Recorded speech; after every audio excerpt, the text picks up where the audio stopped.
Hello, Cedric here, CRS and Contact, getting my thoughts on MJF's promo and AEW Dynamite. Um, you know what? I've been sitting here silent for maybe 3 to 5 minutes, just like what do I say? How do I say it and whatnot? Um, and okay, I think I'll jump in for what people in the business might be saying and some others. Look, a lot of them will say, look, what MJF did was highly unprofessional. It was wrong and things like that.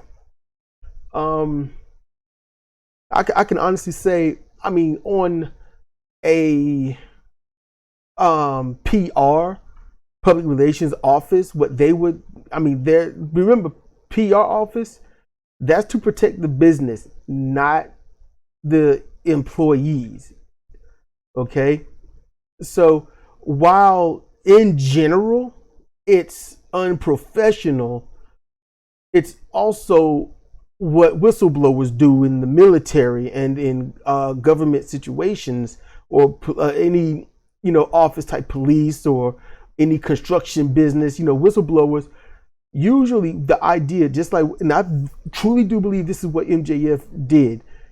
You talk about it, you go through the chains, you talk to those that most likely would agree with you. You try to form some kind of tiny clique to push the agenda, to do better, to be treated better and things like that. You can't go but so far before you just say, I have lost it. And I've been there, not in business or anything in that level, but gaming, part of a large crew, a very organized large crew, chain of command type thing, where the leaders were very abusive and everyone else was just riding along with it because they wanted to be a part of something. And I did everything to the letter, to policy and everything like that. And so for me personally, I didn't go thorough like MJF. What I did was I just wrote down for the public of where I was, just for their eyes only, what had happened that only the public knew, except for maybe one last thing. But the last thing, that was a private conversation that I had with one of the leaders. But what he said to me in private, he has said in public numerous times over the course of a few years that I was there. So it really wasn't anything private. And so after that, yeah, I was, by the command, I was a pariah. But to everyone else, it was more like, they didn't really care. And right before command was hollering and screaming their fuck yous and stuff at me, I had learned quickly. Right before then, it hit me. And I wrote an apology letter, but not like you think. And I think MJF is going to be in that suit eventually, where I was.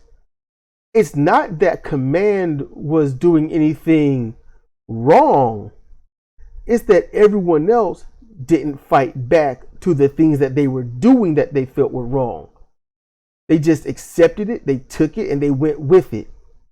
So I think MJF is going to figure out that while there's very few people there that would side with him, I can easily point out who would side with MJF in his ideology. And that would be those like Bryan Danielson, Steven Regal, CM Punk, FTR. More or less the Hardys, depending upon, but I think they would agree more so with him. And very few of the newcomers, but they're not going to say anything because they feel like they got no stroke, they've got no power. MJF called out everything to the fans that they did. That's why I don't go on Twitter. I've never gone on Twitter and be like, oh yeah, this wrestler did this or said that, so they're dumb. Or this person is really good, and then later, no, they suck. I don't do that. I watch them from moment one. It don't matter what company I'm watching, and especially when you go from company to company, you can see a change in how they behave. Not only is it on the wrestler's part to maintain their own code of conduct and how they perform, but it's up to the company policy as well. Say, hey, look, don't do that. We don't do that here. Be safe. And MJF's mic got cut, when you fucking Mark. And I'm like, yep.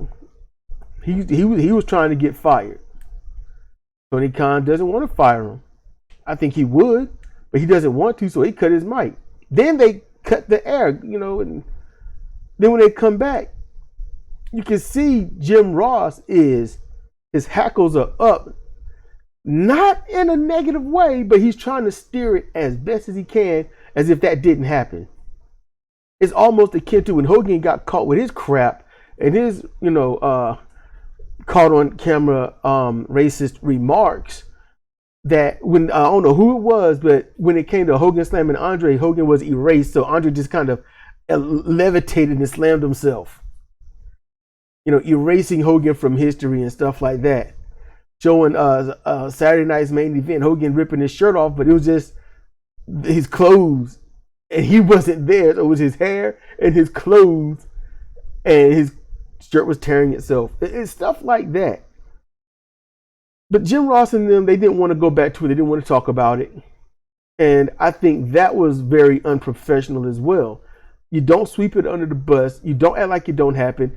You've got 16,000 fans or more there that heard this.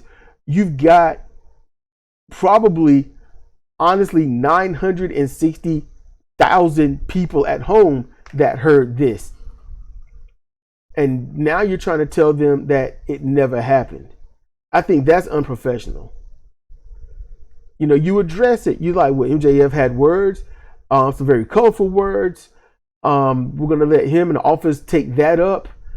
We don't recommend anyone saying the last things that he said on air or to anyone in the audience or anyone in life.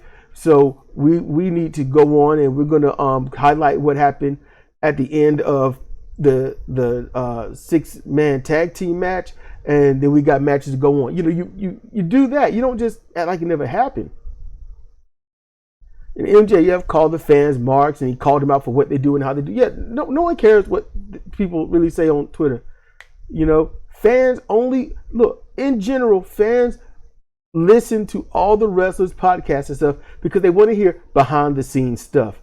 They want to hear what happened back in their day or what's happening right now, explain a match or whatnot like that.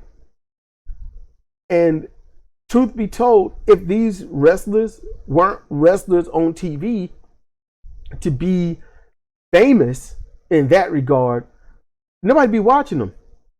The bunny eating Oreos and stuff. I mean, granted, you're female, you're cute, you're eating Oreos. If you put cute female eating Oreos, bam, she's going to get the views anyway. This right here is just an extra $120,000 that she's getting, and then she's got her own blog. I assume she's getting paid that much. I like what MJF had to say. The reason I can't find it unprofessional is because he's done what he needs to do, and he's irate. When I saw MJF in MLW, when he was with that group, Hammerstone and the other guy, I was like, this guy is a leader. This guy knows what he's doing. And Cedra and I, we would watch MLW just to watch MJF and very few others. We was wondering, what's he gonna do? Look, MJF, Jacob Fatu. That's all they really had going at the time. Contra Unit, not all of them, So, MJF, I've been hooked on MJF for a while. And then he gets here and it's like, hey, look how good this guy is. Yeah.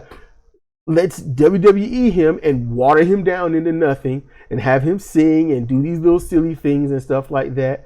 And then he had enough stroke to say, I ain't doing this. He just said, I'm doing my own thing. I'm not doing this with Jericho or whatnot, because Jericho is a leech. I mean, good grief. So MJF doing what he's doing and calling the fans out. Oh yeah, he outright exploded. That wasn't a meltdown. He's trying to leave, and I love it. I've said, I don't know if I said it up here.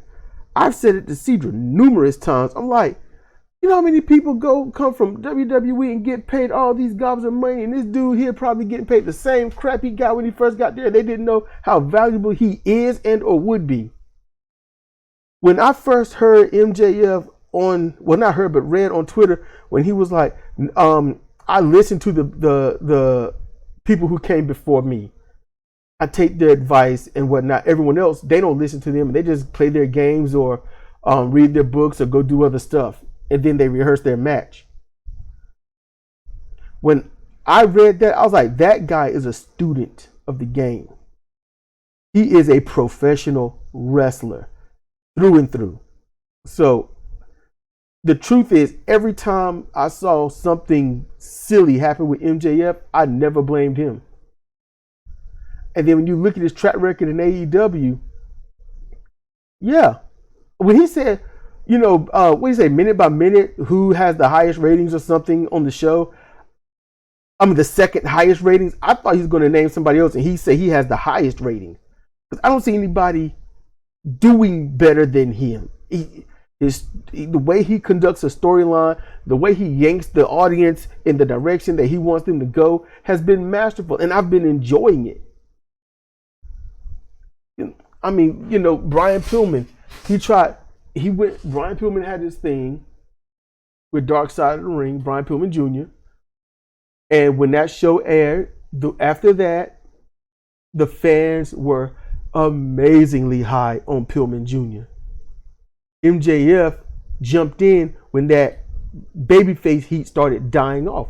MJF jumped in, started his program with Pillman Jr., and it just did not work. They did not want Pillman Jr. to do anything else. They wanted, MJF got him over more than, he picked up where he was. It was dying off. MJF said, let's get it back to where it should be. MJF led him through matches and whatnot. And it just, after that, Brian Pillman Jr. just got left in the wayside. MJF can't go back and lift him up again. It just wouldn't make sense to add Brian Pillman to some kind of crew with MJF, because it's like, this dude just insulted your family, your mother, your father, and everyone. He's done everything but put you down in the ring and piss on you. You can't work with this guy ever, period. It's going to take a couple of years or whatnot. And then you can say, you know, I watched him, I listened to him, and I decided to join him, yada, yada, yada. But right now, this year, he couldn't do it. No. You know, MJF had an amazing program with CM Punk. You know? And then MJF had the most epic babyface promo in history. And I marked out on that. Even today, I'm like, I don't know if it was real or not, but because of how he delivered it, who he is, what he's been doing, I believe it. And I believe all of it. I mean, he brought himself to tears. He had to choke back. CM Punk came out. He was mortified. CM Punk wasn't even working. When I say working, I mean like, you know, putting on the show. He looked mortified. Are you serious? Is all that true? Is all that true? And MJF, yep, and jumps off. But then, right when CM Punk was finally fully disarmed because of that, MJF got him. MJF never called him an idiot for believing it or whatnot. So I'm like, a heel will say something, will lie, and then when you fall for it and you get messed up, they say, I can't believe you fell for something. That was so stupid of you. Yada, yada. Nope, MJF didn't do that. So either he forgot or what he said was real. I was behind MJF. It's been as I enjoy disliking MJF, but the problem is he's so good and no one else in AEW can even touch his skills. It's hard to dislike him. It's hard to sit there and watch a match or watch what he did with Wardlow, and hey, I couldn't hate him. And the reason I couldn't hate MJF is not just because I like this guy's persona. I like what he does. I like his heel work. I like his in-ring work. But he made me feel horrible for Wardlow. Because MJF, to me, wasn't the heel. It was Tony Khan that was the heel. Because after MJF's program with Wardlow, now Wardlow's all elite like he was not signed to them already. But still, I know they got to put up the front, the kayfabe. Yeah, I get that. But now that it's over, you got to ask yourself, how are they going to use Wardlow? If CM Punk wasn't who he was and getting paid, Punk is getting paid $1 million plus a year. All right. You can best believe that. I don't think he's getting paid less than $1.2 million a year. But if he wasn't who he was, and there wasn't such a vast money investment, Punk would have floundered in the wind after that program with MJF. He would have floundered in the wind. So MJF, he's the spot maker. That's what he is. He's the spot maker. He does what he does with Wardlow. And the fans really didn't care too much about Wardlow. But when MJF and Shawn Spears was, showing their heel side towards him, and they hated MJF, the fans are stuck between, yay, wrestling, I cheer everyone, and MJF, you're doing this, you're literally the fans went from, we're booing you because we're supposed to. And you can hear the difference in that boo and the boo of, we don't like you as a person. You're horrible. You're a mean man.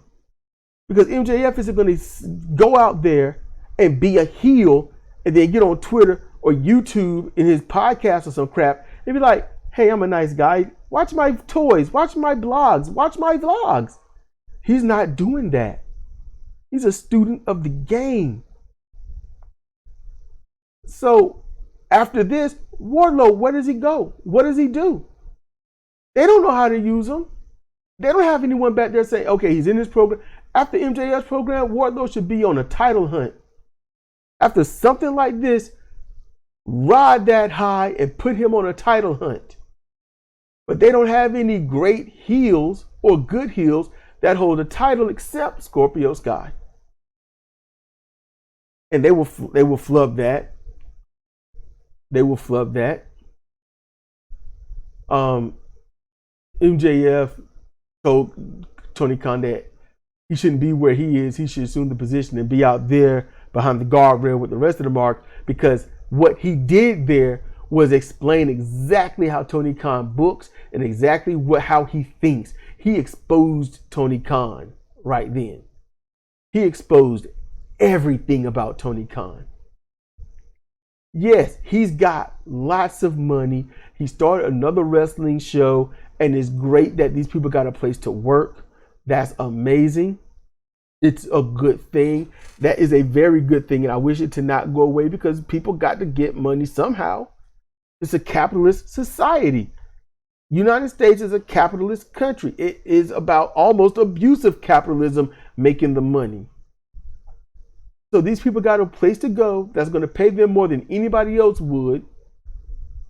And they get to do their stuff without thinking about somebody else's personal safety or doing, as he said, MJF, what? You're mad that I don't just drop somebody on their head? Crowd shut up with that. When he called the crowd out for the stuff that they like and all the botches that, he summed up all the botches and types of botches, the crowd shut up. Crowd shut up. If the crowd were a teenager at home with their parents getting called out like that, the kid would have been like, whatever, and walked off. or would have sat there, with that, I'm not really, my head cocked to the side, I'm not really listening to you, looking at the floor type thing.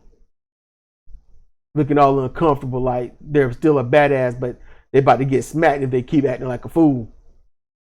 That's what the fans would have been like.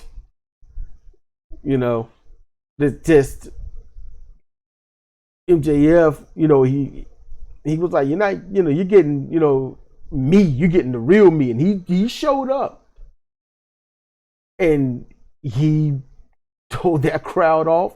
He told Tony Khan off. He told everyone in the back. He's had backstage heat since day one because he wasn't going to get involved with the indie style of wrestling, which is to bury every finishing move possible, to do every move that you got.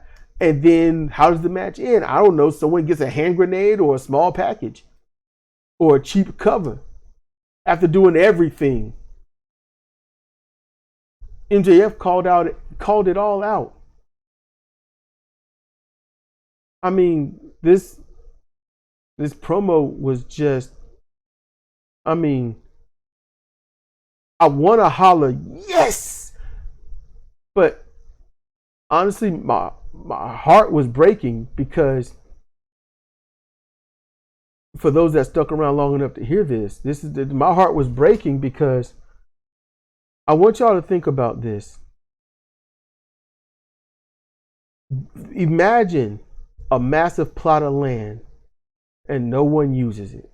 Someone comes in that's wealthy and they build a building. They put the seats in. It's Tony Khan, AEW. You're like, what is this? And like, this is the home of professional wrestling. This is our start, and this is where we're going to hold the majority of our shows. What's AEW? What's going on? First show, we got these wrestlers. Who are these wrestlers? You're at the show. It's going to be a 2-hour show. So you're watching it. You're there. And you're like, who are these people? And then some of the people like to let you know, hey, these are people, they're famous on the indie scene. Huh? Yeah, and you're watching, and you remember what professional wrestling was. It was hard to see through anything. That was the magic of it. But then you see this wrestling show for the first time. You haven't seen wrestling in a while. You see AEW now. It's this new building, and most of the matches, people are slipping off the ropes. They're trying to do pile drivers, but they're dropping people on their head. They're trying to skin the cat and backflip to the ring, but they slip off onto the floor. They're slipping all over the place. They're mishandling their opponent. They can't get themselves right to do a move. Every single match is something stupid. So you, the wrestling fan, the pro wrestling fan, are you really going to stick for that? But then, for some reason, the building keeps getting full. Because people are so thirsty for pro wrestling, they'll accept anything. It sucks, but it's like politics. People voting Democrat because you can't let the Republicans win. And people voting Republicans because you can't let the Democrats win. The same reason to watch AEW or WWE, because you want the other to win, even though you're watching both. And so there's no incentive. And then you're like, why is AEW so messed up? Why don't they get their act together? All they got is these indie-rific people doing indie stuff. And it's just not clicking. And then slowly but surely, the numbers don't do well, and then the competition just says, wow, we was going to pay these people so many gobs of money just so they don't go to AEW. But you know what? Hey, have it. Bye. We don't care. They can take you. They don't know what to do with you. So they go. Tony Khan pays out the wazoo to get these top stars. But he doesn't know how to use them. He doesn't know how to book. He doesn't listen to those that know how. He didn't bring JR in for any guidance or anything. He bought JR in because he's the voice and people are like, he will get more numbers because JR is there. The numbers went back down. So he got Mark Henry and Big Show. They went back up, but they're not on Dynamite. They're on YouTube, where honestly the better matches are. The better commentary is.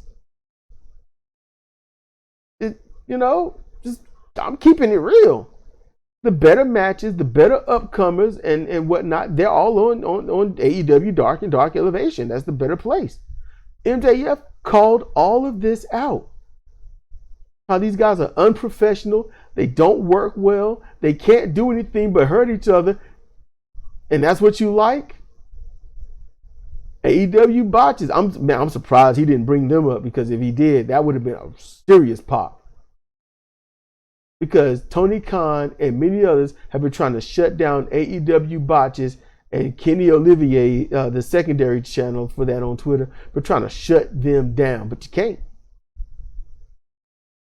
And I posted on one of AEW botches tweets. They're talking about being attacked and stuff and trying to be hacked and things like that. And I said, if they don't want you to show any of their botches, then they need to hire professionals and stop making botches.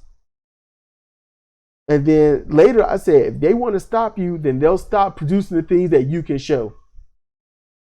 I mean, you want to stop AEW botches? Stop screwing up. That's how, because then they got no material. If they don't have any material, they stop. It's that simple. That's how you stop it.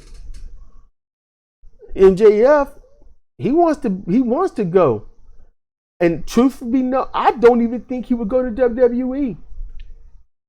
Knowing how scripted WWE is, MJF should not go there, because MJF does not need a script. They need to learn from MJF now. MJF would do better to go to MLW, which I'm half and half on. Honestly, I'd rather see him in the NWA, and I ain't gonna lie, I think he might be too big for them. Not in size, but just stature. Just a question for y'all. Where do you think MJF should go? What company? He can't go to New Japan. His promos would be wasted on the crowd. He can't go to MLW. I mean, he left for a reason, right? And I don't think it was on bad terms at all. He can't go to WWE because he's not going to be MJF when he goes there. He's going to have a completely different name, a completely different look, and he's going to be saying words that would never be something he'd say. He go to NWA, he's going to certainly stand out. He should be in the title picture if a babyface can get the title. And most certainly he would stay a top card guy no matter what.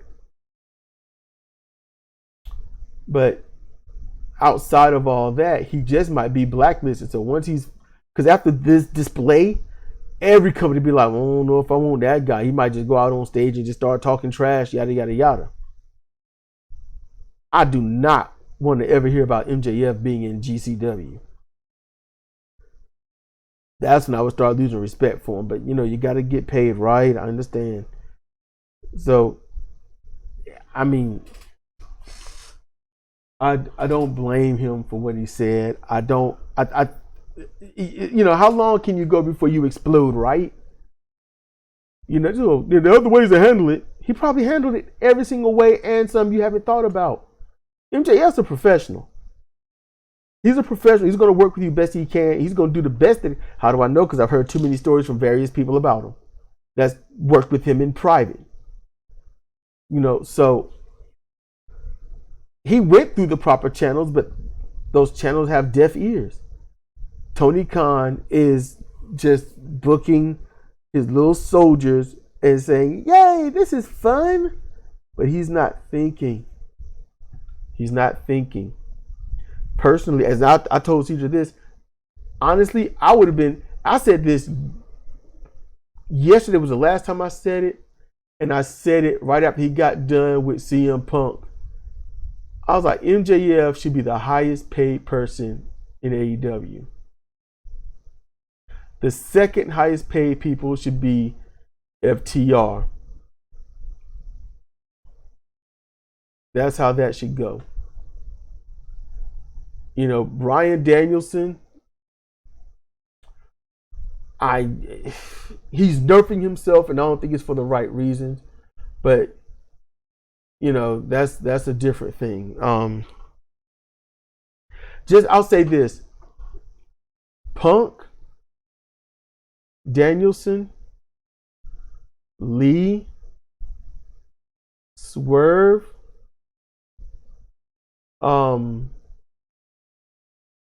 they are the golden boys. You will rarely, if ever, see them lose.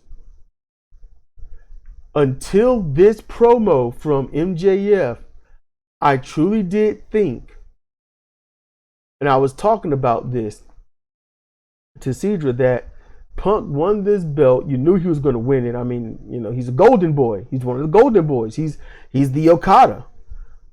So I figured he's going to hold this AEW title until, I say, November or December. I was thinking of December at first. And then that's when he'll lose it to MJF. I don't know what's going to happen. But MJF leave, or he's fired, or just both, you're going to see a major hit in those ratings. Because the programs that MJF was running had the numbers. Blackpool Combat Club don't have the numbers that keep going to it. Punk still get the numbers going up at times. Bryan Danielson got the numbers. William Regal got the numbers. Moxley don't.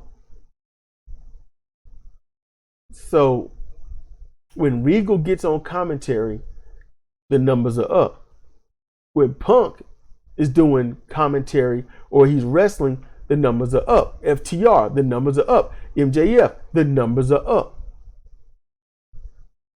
After this, you'll start to see the difference. Because right now, AEW is under threat of losing a ring general. That's the issue. That's the heartbreaking part. So it's been a while since I've done one for YouTube, and so I did that. If you want to hear the whole Double or Nothing review, that's on Spreaker. It's down there in the description. But yeah, I think that's all I have to say. Hopefully nothing come up later. But yeah, leave your thoughts. Timestamp something if you think I'm wrong or something. You know, it's all good. It's cool. Timestamp it. Let me know what your thoughts are and things like that. It might be something I misspoke or whatnot, but you know, it's all good. It's been Cedric for CR Wrestling Commentary, thoughts on MJF's promo. And with that, y'all take care. Have a good night and see you next time.